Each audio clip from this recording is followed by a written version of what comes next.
We begin with breaking news. Donald Trump says he and the head of NATO have agreed to the framework of a future deal with respect to Greenland. The U.S. president also says he will no longer impose tariffs that were scheduled to go into effect on February 1st. Trump spoke to reporters a short while ago. Let's take a listen.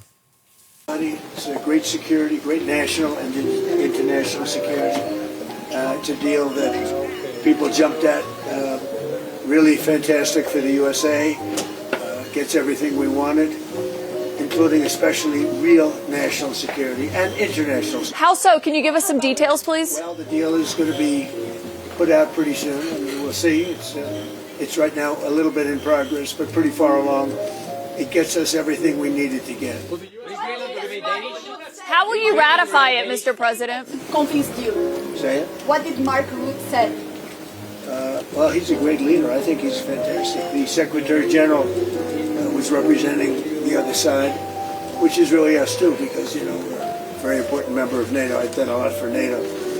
And it's really nice. I mean, it's a deal that everybody's very happy with. Does it still include you? Does it still include the United States having ownership of Greenland like you've said you wanted? It's a long-term deal. It's the ultimate long-term deal. And I think it puts everybody in a really good position, especially as it pertains to security and minerals and everything else. How long is it, Mr. President? Have you spoken to other European leaders? What? Have you really spoken to other European leaders? Yes, I have. How long would the deal be, Mr. President? Infinite. Will there speak to Denmark? Did you speak to Denmark? There is no time limit. It's forever. And how would you ratify the deal? Will there be money involved? It's signed forever. But you haven't signed anything yet, right? It's a deal that's forever. Will there be an effect anyway, Mr. President? Will there be an effect? Money. I mean, people, what happens is people are out there and they're working it right now. They're working the details of the deal, but it's what's called an infinite deal. It's forever. You talked about being concerned, Mr. President, about Russia trying to come and take over Greenland. If you're worried that Putin would do something like that, why invite him to join your board of peace? Because we want everybody. We want all nations. We want all nations where people have control, people have power. That way we're never going to have a problem. This is the greatest board ever assembled. And everybody wants to be on it. But, yeah, I have some controversial people on it, but these are people that get the job done. These are people that have tremendous influence. And, you know, if I put all babies on the board, there wouldn't be very much. So he was invited. He's accepted. All right, that was U.S. President Donald Trump just a short time ago, speaking in a kind of scrum format there. For more, let's go to the CBC's Chris Reyes live in New York. You're listening in with me. Certainly an interesting question there, I thought, from CNN's Caitlin Collins saying, does this include an ownership of Greenland? He didn't really answer that, but he said it's a long-term deal. Well, infinite, I think, is one word that he used, Andrew. I don't know whether to call this head-scratching or head-spinning, given everything that President Trump has said in recent weeks and posted in recent weeks about just how rabid the U.S. About acquiring Greenland at all costs because of national security reasons. And now here he is saying that that pursuit of ownership something happened in the meeting for President Trump to turn around from that rabid pursuit of ownership. It sort of reminds me of that song with the room that it happens. I think unless you were in the room where this happened, it's hard to make sense of what he's saying right now. So what we have is a post on Truth Social from about an hour ago, and then a couple of Scrum-like interviews. So let's just go through some of that to keep the head from spinning and try to make sense of these pretty significant statements that really brings down by notches the intensity of this conflict between the U.S., Denmark, and other European allies. So I want to start with that Truth Social post in which President Trump said that the U.S. had a very productive meeting with Secretary General of NATO, Mark Rutte. So we know that after he gave that speech today, which was about an hour long. He wove in and out, as usual, with different topics. He went in to a meeting with the NATO Secretary General, as well as other leaders. He said it was in that meeting that they formed a framework for a future deal with respect to Greenland, in fact, the entire Arctic region. This solution, he said, if consummated, will be a great one for the United States of America and all of NATO nations. Based upon this understanding, I will not be imposing the tariffs that were scheduled to go into effect February 1st. Remember, President Trump threatened even more tariffs on those nations in support of Denmark and Greenland. He also talked about the additional discussions that will be held concerning the Golden Dome as it pertains to Greenland. He said further information will be made available as discussions progress. Talked about Vice President J.D. Vance and Secretary of State Marco Rubio, a special envoy, Steve Witkoff, all being part of this meeting. And then, as you showed there, he did, quite a lengthy Q&A with CNN. He also gave an interview to CNBC. And I say head-scratching, Andrew, because some of the statements kind of contradict each other, right? He said that this deal is a little bit in progress, but also pretty far along.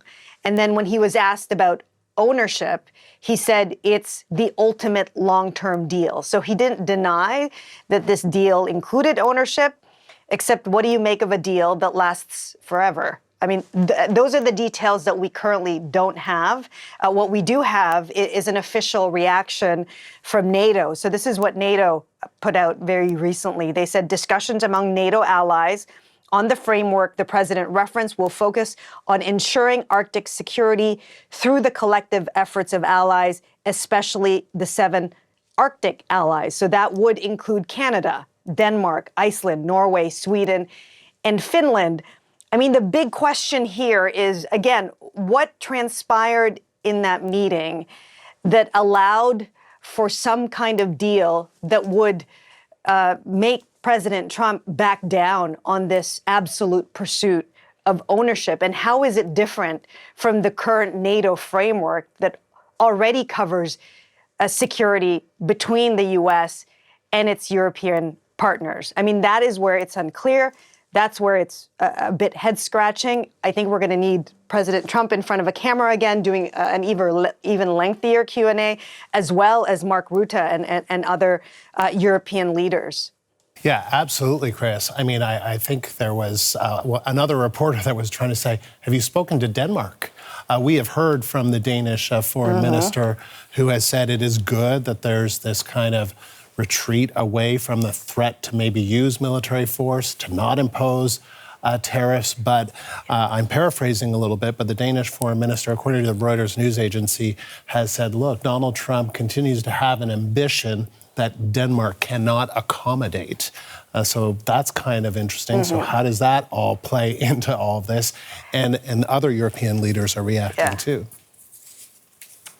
Yeah, that's right. So the Swedish foreign minister posted on X, good that Trump has now backed away from tariffs for those who have supported Denmark and Greenland.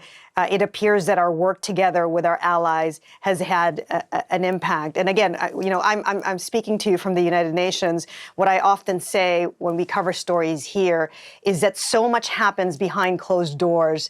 And sometimes you can just get a sense that what transpired behind closed doors very different from what they're saying in public. So the Swedish foreign minister alluding to the fact that there were a lot of backroom negotiations that happened that allowed for this new framework to come about. And then we also heard from the Danish foreign minister, who spoke to local media, and what he said is that the day ends better than it started.